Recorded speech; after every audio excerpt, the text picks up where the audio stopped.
would argue neoconservatives have very successfully rebranded, and I think Peter Thiel is a very important example of that. So Peter Thiel, as an example, Palantir has been in the news, right? He's a co-founder of that. So how was Palantir created? It was a government program after 9/11 called Total Information Awareness. It was housed within the Pentagon's DARPA office, and the man they chose to put in charge of that was John Poindexter, who was the highest-ranking member of the Reagan administration to be indicted for his role in Iran-Contra, which, again, the continuity of government stuff is relevant here. So eventually, it launches and whatever, but people are outraged by it because, as they rightly pointed out, it would eliminate constitutional protections of Americans' rights, specifically the right to privacy, among other things. It was a huge surveillance dragnet, and its goal wasn't just to, surveil everything. It was to predict crime before it happens, predict terror attacks before it happens. I mean, it's like Minority Report was basically the end goal of it. And so after all the pushback, they changed the name to Terrorist Information Awareness and try and rebrand. Oh, it's not total. We are still gonna surveil innocent Americans, but we're focusing on the terrorists. They did all this stuff to try and rebrand it, but Congress defunded it. But hidden in that bill, Congress allowed aspects of it to continue. And essentially, I argue in my work on Palantir that an effort was made to privatize large aspects of TIA as Palantir. Because when Alex Karp and Peter Thiel were setting it up, they went to John Poindexter through this guy named Richard Pearl, who was a long-standing neocon actor with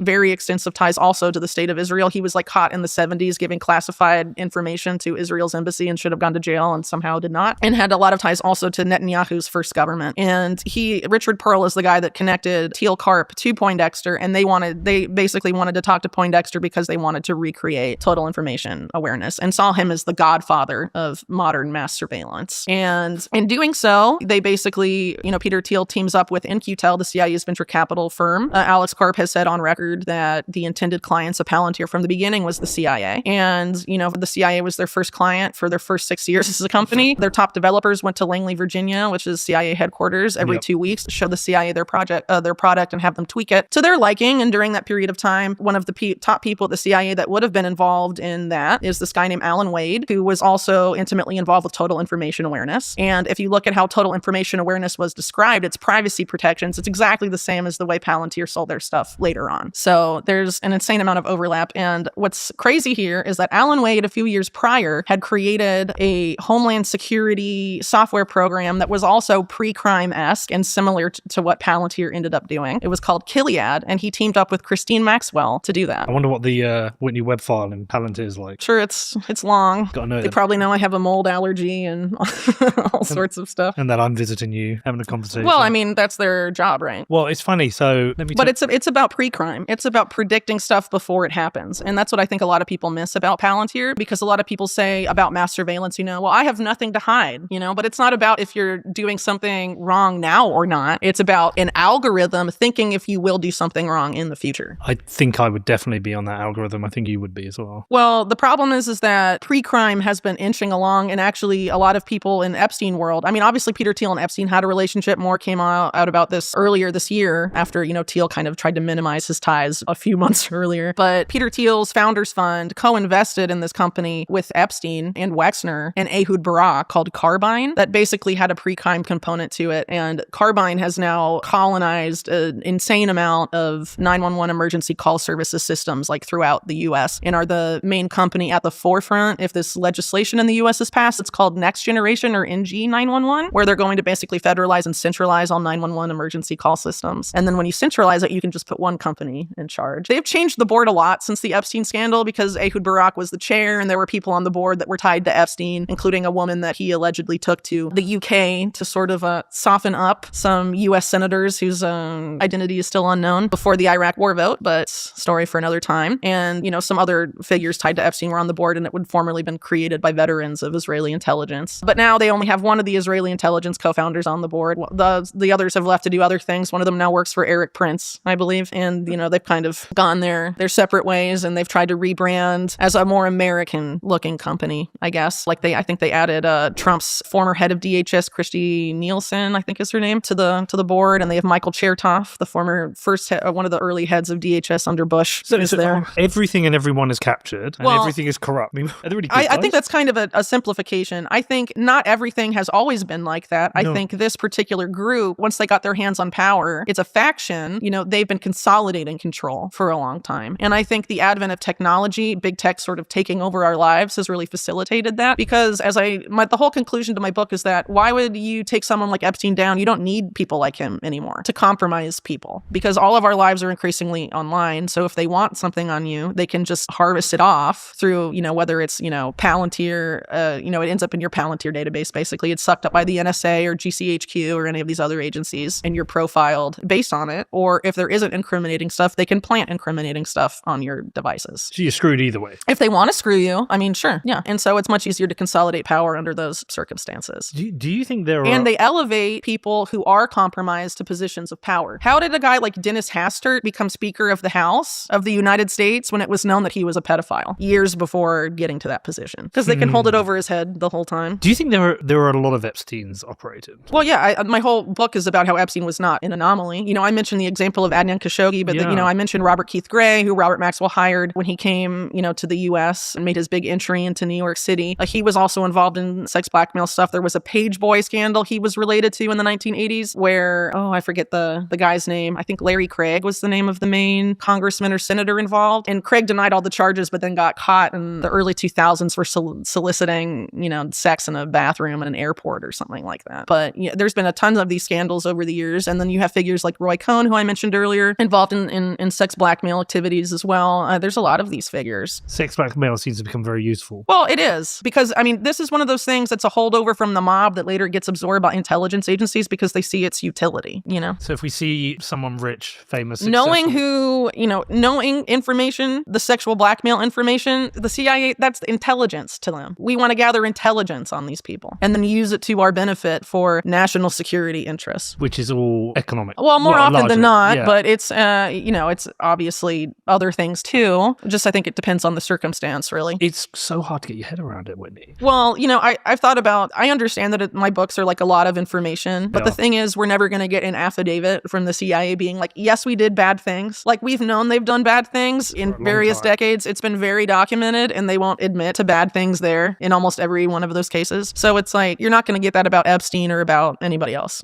So why do you think Epstein became almost like the central figure for all of this corrupt global elite meta-cartel? Well, he's just a microcosm of it, really. But I think... Is it his own he became too exposed, I think, especially after his first arrest. And as he described it, he became radioactive. But he had, before been able to move through all these different circles, with impunity, and was a well-respected guy in these elite circles, right? He was useful to a lot of people, mainly for money things, but also for, other more illegal things from, what we know about the case as it's developed. So I think since then, I don't know, he tried to rebrand as like a tech entrepreneur and all this stuff, but he was allegedly still cultivating important relationships. He was reportedly advising Tesla on how to take Tesla private. He claimed to be advising Treasury on the Department of Treasury on cryptocurrency and anti-hacking efforts. All sorts of, he was still doing a lot of stuff between those arrests. It's just, the public association was, no longer beneficial for a lot of powerful people. But he was considered financially illiterate. By who? Well, I think Eric Weinstein came out and said he's a moron. Yeah, that's interesting. Doesn't he work for Teal Capital? Well,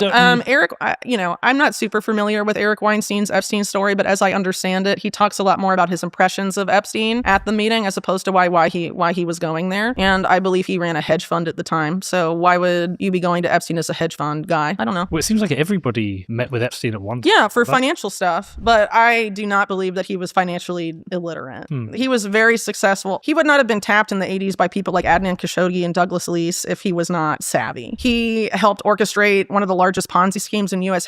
history, Towers Financial, but his name got dropped from the case like 3 months in. So, how do you do that by being financially illiterate? Why would Leslie Wexner give you power of attorney over all of his affairs? Well, that is also very weird, though. But would he do that for someone who's financially illiterate? Because Epstein had several years between 1987 or 1985, depending on who you believe, when the introduction was made. But why give it to him anyway? Well, obviously, Wexner liked Epstein very much. I think there's no questions there. So there's this murder of Wexner's tax attorney. And then not long after that, Epstein comes into Wexner's world and untangles his tangled finances, whatever that means. And Epstein during that time, before then, between 1981 and 1985, described himself as a financial bounty hunter. He was hired to find money that had been stolen, and he hid away stolen money for powerful people. He played both sides. And someone who can effectively do that, he was hired by like very fancy, like aristocratic people for those purposes. is, admittedly. Like a very aristocratic Spanish family being one of them. They would not just hire some financially illiterate idiot to do that kind of stuff for them. And Adnan Khashoggi was one of his clients too. He's not going to hire a financially illiterate guy to do that. I think that is, it's bull, and it's part of this narrative that's been woven about Epstein, about how he was just charismatic and him being good at anything else was just a facade. So because by that narrative inherently means don't look any deeper into what Epstein was doing, in his early history. I should also add that the United Nations, which as I mentioned earlier, is currently making its new cybercrime treaty, has named Interpol as uniquely positioned to be the implementing partner of a number of the 2030 Sustainable Development Goals, specifically when it comes to disrupting financial streams of terrorists, securing cyberspace, and curbing illicit markets. Perhaps unsurprisingly, many of the groups looking to allegedly combat cybercrime in the US and beyond, including the Department of Justice and the FBI, are part of an international public-private partnership housed within the World Economic Forum that is seeking to define these terms in unsettling ways. Not only that, but this group and its partner organizations are also seeking policy objectives that, if widely implemented, would treat anonymous cryptocurrency transactions, and specifically Bitcoin transactions involving mixers and related privacy tools, as criminal. They also, without evidence, assert that there is a direct link between an increase in the value of cryptocurrencies, specifically Bitcoin, and an increase in cybercriminal activity. This public-private partnership, the WEF Partnership Against Cybercrime, or WEFPAC, is run by a former intelligence agent named Tal Goldstein, whose military intelligence career, was marked by his efforts to have intelligence agencies essentially fuse with private technology companies in his native Israel. Today, WEFPAC's members not only include the FBI, the Department of Justice, the US Secret Service, and intelligence agencies of Israel and Britain, they also include massive too-big-to-fail banks like Bank of America and Santander, as well as massive tech companies like Amazon and Microsoft. PayPal is also there, so is the nonprofit that manages the SWIFT payment system. In recent reports, WEFPAC has alleged that there is a connection between the use of cryptocurrencies as well as privacy-enhancing tools such as mixers and the incidence of cybercrime. They argue that, quote, cybercriminals abuse encryption, cryptocurrencies, anonymity services, and other technologies, but fail to note that their use is hardly exclusive to criminals. Though they refrain from naming any currency specifically, the WEF has stated elsewhere on its website that, quote, governments don't like the fact that Bitcoin users are anonymous, and they have concerns over its use for criminal activity and money laundering, adding that their worries aren't unfounded. It's important to point out that WEFPAC doesn't see cybercriminals just as those who may engage in hacks or financially motivated acts like ransomware attacks.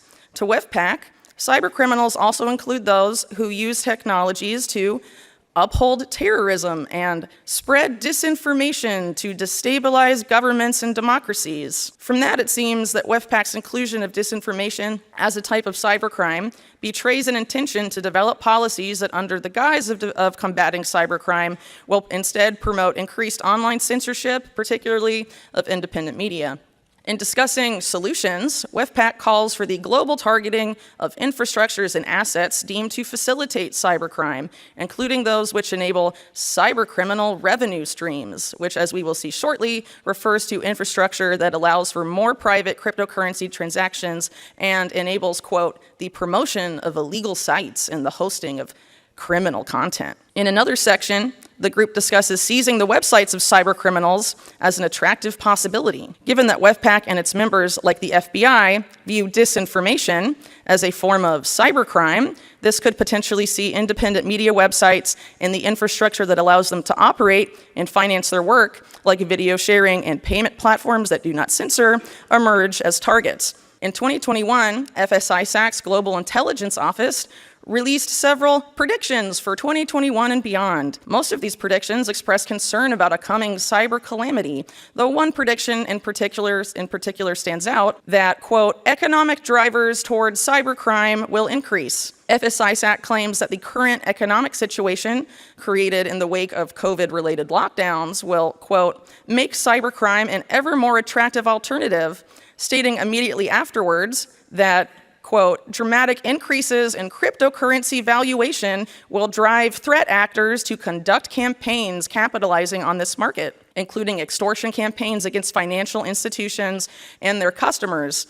In other words, FS-ISAC views the increase in the value of cryptocurrency as a direct driver of cybercrime, particularly for ransomware incidents, implying that the value of cryptocurrency must be dealt with if there is to be a reduction in cybercrime, and if cybercrime is to be truly confronted at its source by attacking its profitability, as WEFPAC suggests. However, the data does not fit these assertions, as the use of cryptocurrency by cybercriminals is low and is getting lower. For instance, one recent study, ironically produced by WEFPAC member Chainalysis, found that only 0.34% of cryptocurrency transactions in 2020 were tied to criminal activity, down from 2% the year prior.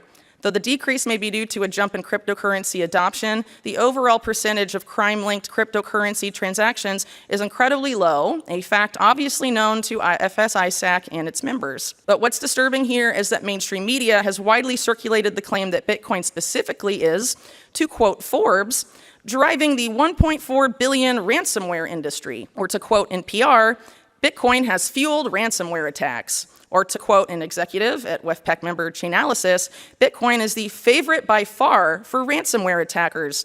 I could give infinite examples, as there is truly an abundance of reports just like these that blame a jump in well-publicized cybercrime events, specifically ransomware attacks, on Bitcoin's increasing popularity and its intrinsic value. Yet here, if the banks, intelligence agencies, and tech companies that partnered with these initiatives see not just financial privacy, but the value of Bitcoin itself as a threat, it goes without saying that their efforts to stop cybercrime at its source would not just involve eradicating financial privacy when it comes to crypto, but also working to devalue crypto. With such groups openly discussing working outside of legal frameworks to accomplish their goals, Bitcoiners must start paying closer attention to these shadowy groups. There is no proof that cryptocurrency, or more specifically Bitcoin, is the key driver of cybercrime, as cybercrime significantly predates the existence of both. However, cryptocurrency does present a threat to the plans of FS-ISAC members and their partners to begin producing digital currencies controlled either by approved commercial banks or central banks themselves, digital currencies that are designed to be easily surveilled. Central bank digital currencies in particular are being designed and implemented to erode financial privacy and autonomy. The success of CBDCs and related projects depends on neutering the competition, which is likely why FS-ISAC has called for the economic drivers of cybercrime to be combated by a global financial cyber utility, which is, of course, the very same globalist entity that WEFPAC seeks to create. These American federal agencies, institutions, and commercial banks are playing a major role in developing regulations that will inevitably target Bitcoin. They have made it very clear in media reports, press releases, and policy documents that they see financial privacy, the popularity of Bitcoin, and the value of Bitcoin as direct threats responsible for what they define as cybercrime. Yet time and again, the American people have been fleeced and looted by many of these same agencies and many of these same commercial and central banks. The big banks like HSBC can launder millions of dollars for drug cartels. Nothing happens to them. No one goes to jail. The CIA has laundered untold millions through criminal banks like BCCI, a bank which ran its own sex trafficking operation involving prepubescent kids. And again, nothing was done. No one went to jail. FTX can launder aid money supposedly destined for Ukraine, funnel it back as campaign contributions to the same political party, developing crypto regulations while painting Bitcoin as a national security threat. Sam Bankman-Fried was the only person arrested, and right now he's not in prison. He's in a multi-million-dollar mansion in California, about to get 10 of the 13 federal charges against him dismissed. The current president's son can launder as much money as he wants after leaving the evidence on a laptop he abandoned, and the intelligence community comes to his defense, falsely claiming that the data on his laptop, now admitted to be his, was a Russian hoax. These guys are the real criminals, and if you think they care about stopping money laundering or cybercrime in any meaningful way, you have been had.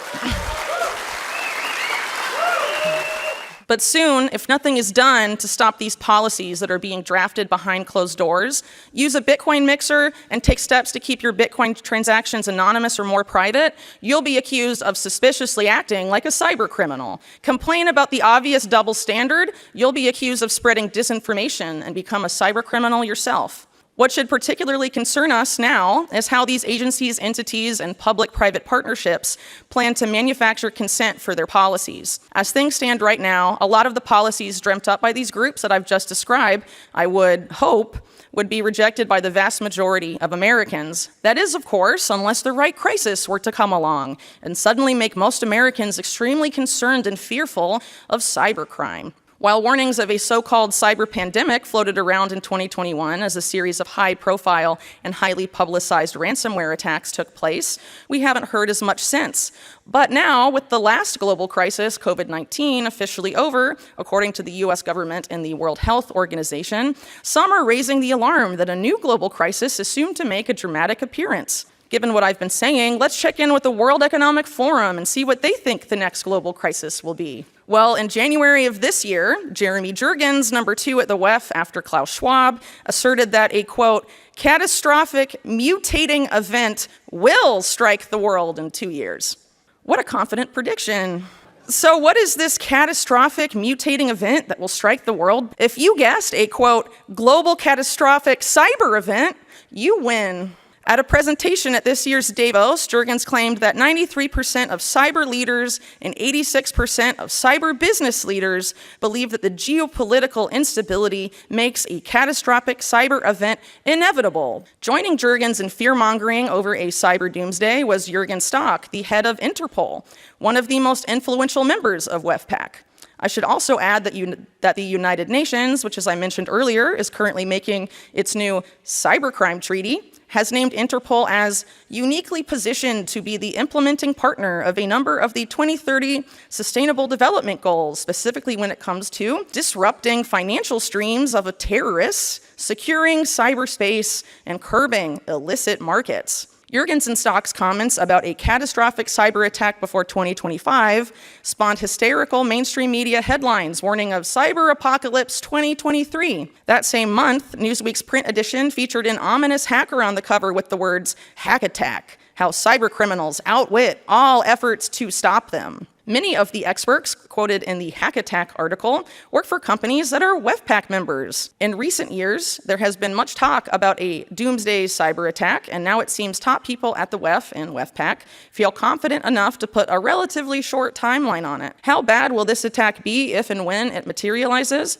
Considering that the current head of the Department of Homeland Security has claimed that the next cyber attack will kill many people, it seems that a cyber 9/11 could be waiting in the wings, which of course would be followed shortly thereafter by a Cyber Patriot Act, or something very similar.